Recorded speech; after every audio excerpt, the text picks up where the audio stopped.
Hello friends, this is just a quick little video showing my process of getting wood out of my forested area, my actual woods, and into my fireplace for some nice free heat on those cold days.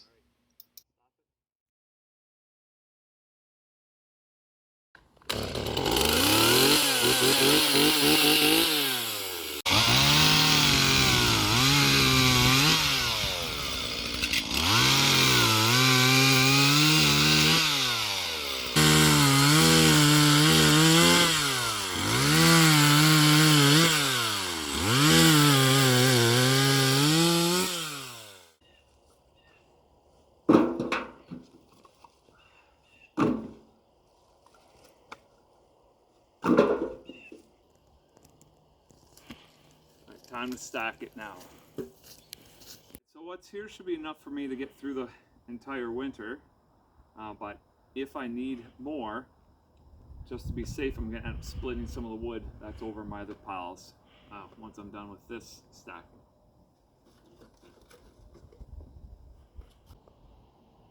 Alright, before I split these, I need a nice hard surface to crack them on. So I just got to dig up a nice log to do that, just so that while I'm hitting it, I'm not sinking the logs into the ground. Alright, so this is a splitting axe there. Nice thick head.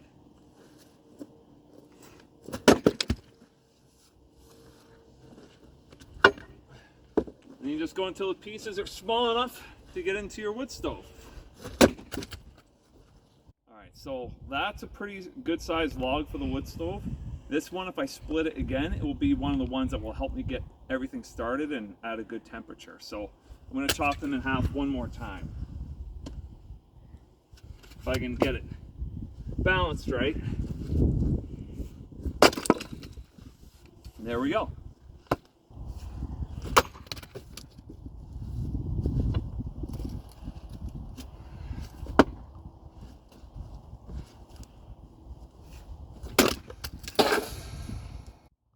So usually you want to split the wood and give yourself a full season for the stuff to cure so it will burn better next year.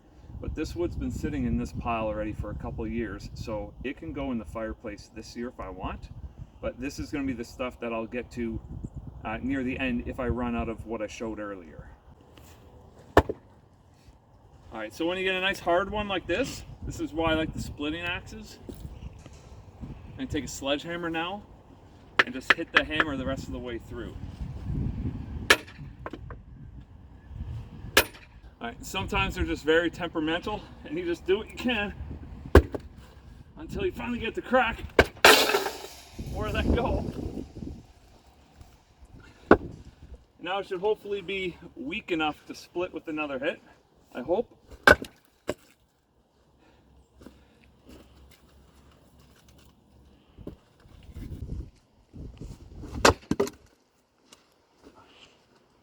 Fortunately, most of the ones I'm doing are just splitting up with one chop. I don't want to spend too much time banging on this because I've had it where it cracks through and the head lets go and the whole thing just falls apart. So you can actually get splitting wedges where it's literally just the head of this and you just hammer that into the log itself without the swing, but this just helps things go a whole lot faster. Alright, so I do have a special bag that can carry the wood, so I can take a whole lot more, but my wood pile is not too far away. Usually when I do a whole lot more than this, I will just let it sit here until I get my kids to move it all to my other stacking pile. But the fact that like it's snowing, the ground is already damp, I want to get it up into my other pile as soon as possible. So I mean, this will only be a couple loads, 2 trips, and I'll be good to go. Alright, and I did purchase some heavy duty tarps to put over top of all this, just to keep the weather off. Unfortunately, I didn't have it on the last time we got a bunch of snow. So I'm just going to let it dry out a little bit longer and then I'll get it covered so that it's a lot easier to bring it in and have it ready to burn right away. So this is the canvas bag I had mentioned for carrying wood. So I do this for inside the house. All right, I'll grab a mix of some of the bigger stuff that I'll put on the top, and that will burn the longest. And since my fire's been sitting longer and it's almost out, I'll mix a few of the smaller pieces in there as well. And any of the little odd shavings and such from splitting the wood, I throw that in this extra bin here to just help get things started. All right, so this is my wood stove. It's already got some great use this season. So the glass is already getting foggy. What I do is once a week, I'll let the fireplace cool down, I'll take the door off, and I'll spray my glass cleaner on that and get it nice and clear again. On top, I've got my temperature gauge, so I know whether things are running efficiently. If it's too low for this range, I know too much creosote is building up in the chimneys. That's not good, then I have to clean it more frequently.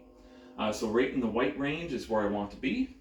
And I've got an eco fan on top as well that just runs from the heat from the fireplace. So that just helps warm things up a little quicker. I mean, this gives off so much radiant heat. I have no electricity involved in this at all. All right, so I gotta open it nice and slow because it is hot right now. I don't want any smoke coming into the house. I've got lots of ash, so I'm gonna let it, after this bundle, I'm gonna let it burn down overnight, and then I'm gonna clean out the ash to get it going fresh again tomorrow morning. Always start off with the small stuff to get things fired up again, and then I'll build up the big ones on top. All right, so the fire ignited itself again.